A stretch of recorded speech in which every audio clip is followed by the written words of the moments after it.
Assalamualaikum warahmatullahi wabarakatuh. Saya Mutia Nandita dan di video kali ini saya akan menjelaskan bab 3 Pancasila sebagai dasar negara. Langsung saja kita masuk ke poin pertama, yaitu pengertian Pancasila sebagai dasar negara.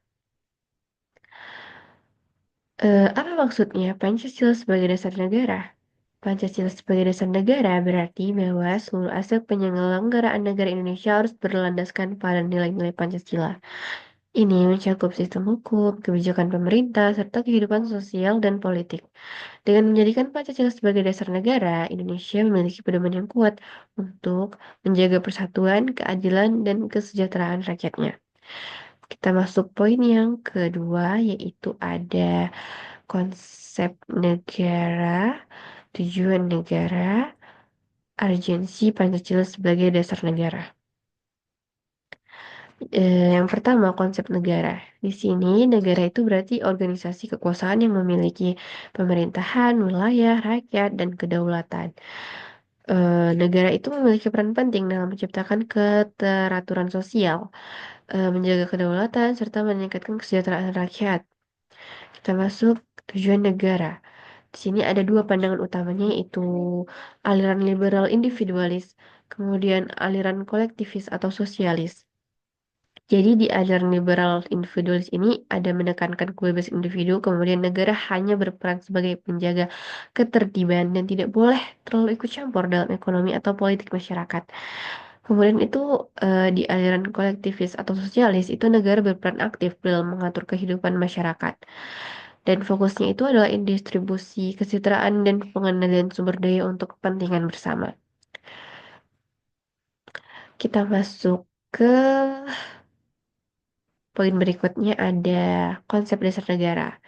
Jadi di sini, setiap negara itu memiliki dasar yang digunakan untuk mengatur kehidupan berbangsa dan bernegara. Di Indonesia, Pancasila itu adalah konsep dasar negara yang menentukan arah kebijakan dan sistem hukum. Dan poin keempat itu urgensi Pancasila sebagai dasar negara. Mengapa Pancasila penting sebagai dasar negara? Di sini ada 3 poin yang saya akan jelaskan, yaitu satu, menjaga kesatuan bangsa, dua, memberikan identitas nasional, dan ketiga, menjadi pedoman dalam kebijakan negara. Jadi, poin pertama, menjaga kesatuan bangsa itu Pancasila mengikat keberagaman Indonesia dalam satu identitas nasional. Kedua, poin kedua, memberikan identitas nasional itu berarti Pancasila menjadi pembeda antara Indonesia dengan negara lain. Dan poin ketiga itu menjadi pedoman dalam kebijakan negara, berarti setiap kebijakan harus berlandaskan pada nilai-nilai kebangsaan Indonesia. Kita masuk ke slide selanjutnya, yaitu hubungan antara proklamasi dengan pembukaan Undang-Undang Dasar tahun 1945. Di sini, proklamasi kemerdekaan itu tanggal 17 Agustus tahun 1945 itu adalah titik awalnya berdiri negara Indonesia.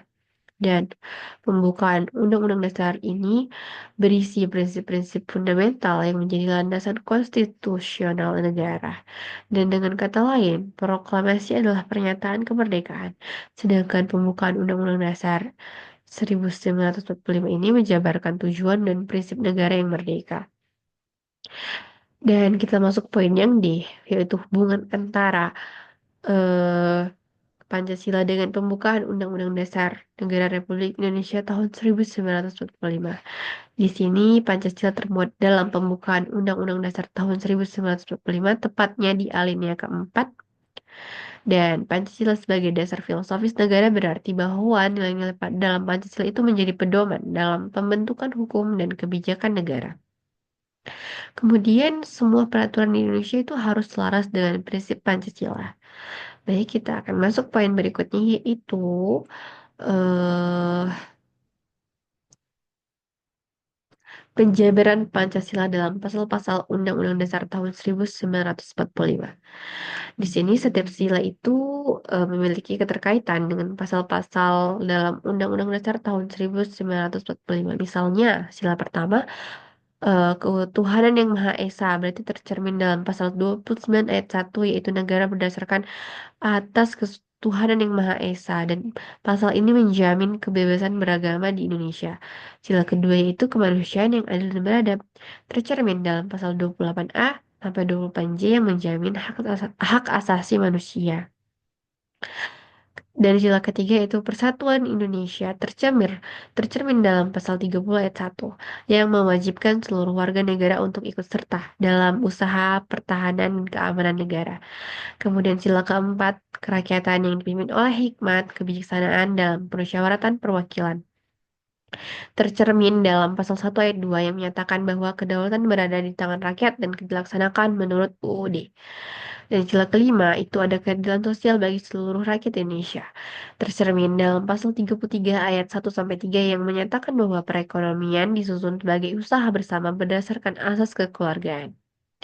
Selanjutnya, kita akan masuk ke poin selanjutnya yaitu implementasi Pancasila dalam pembuatan kebijakan negara, khususnya dalam bidang politik, dalam bidang ekonomi, sosial budaya, dan HAMKAM. Di sini, di bidang politik ini, eh, demokrasi Pancasila yang mengutamakan musyawarah dan mufakat. Dan sistem pemerintahan itu dijalankan berdasarkan prinsip kedaulatan rakyat.